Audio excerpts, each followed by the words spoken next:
Welcome to our weekly investment update for Friday the 10th of July. My name is Chris Marshall. I'm Head of Investment Strategy here at Dragon Investment Managers. So as we look around the markets this week, we really see that we're at quite a critical or pivotal point in markets, certainly within the equity space, both in the near term and potentially long term too. Near term factors, of course, the markets are really trying to digest all the news and economic data coming out, as well as really pair this back to kind of how fast the recovery from here could potentially be. And we're seeing some encouraging signs. So Europe is reporting that about 75 to 80% of the economy is now coming back online. Of course, we have gone through a very rapid redeployment of workers back into the workplace, and that is now seeming to slow. So really this last 20 to 25% of the economy is really going to be one of the critical factors of how fast we can get that back through. In the longer term, of course, we're at a pivotal point because we see this new coordination between the policymakers. So this is between central banks and governments, really acting in a very coordinated way, and whether this is actually a new paradigm for how they will act, or whether this is just a very temporary measure to see us through the current global pandemic. And really what this has done, of course, is this has piled lots and lots of liquidity into markets, really filling that income hole which has occurred because the economy has been stopped and then tried to be restarted. When we kind of come back from this, of course, we're seeing signs that the recovery period is likely to be lengthened out. We're still seeing very high initial jobless claims in the US. Of course, if we bring this back to the levels of the great financial crisis, even at their peak, this was running about 600,000 people claiming for the first time initial jobless claims during the great financial crisis, and we're still more than double that right now, while we're supposedly in this very fast reopening of economies.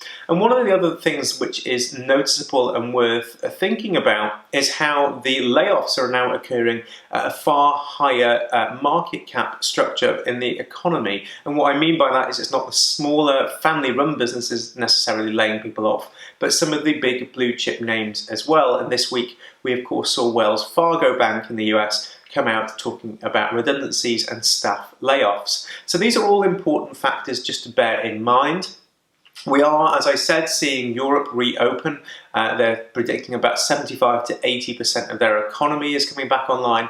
But of course, when we bring this to the US, we're seeing that it's not a smooth, straight line as so many people really predicted. And there's a stop-start nature to how this is going. This really brings us on to kind of the shape of the recovery. We were never really behind a V-shaped recovery, simply because when you close an economy, we never felt that it was something you could just simply switch back on. There are structural issues to that.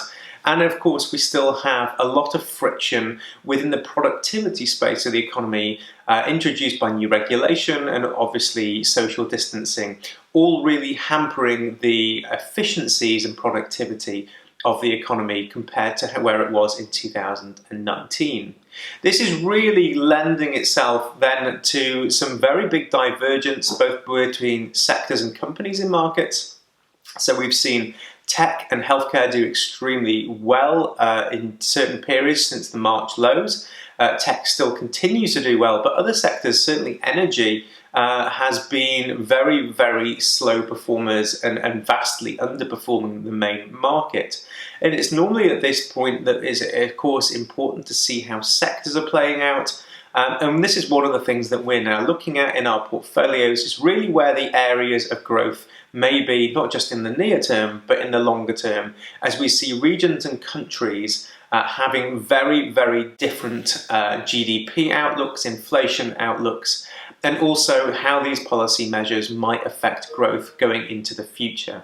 So there's an awful lot going on. I think the key bit here is really around the central banking and fiscal policy, and just this new joint venture or coordination between governments and central banks. I think that's a very big thing to be watching, certainly over the next few years, and really finding where those money flows to, because that's going to be the main driver perhaps of certain asset classes. So there's a quick summary of where we're up to in the marketplace and some of the things that we're thinking about here at Dragon.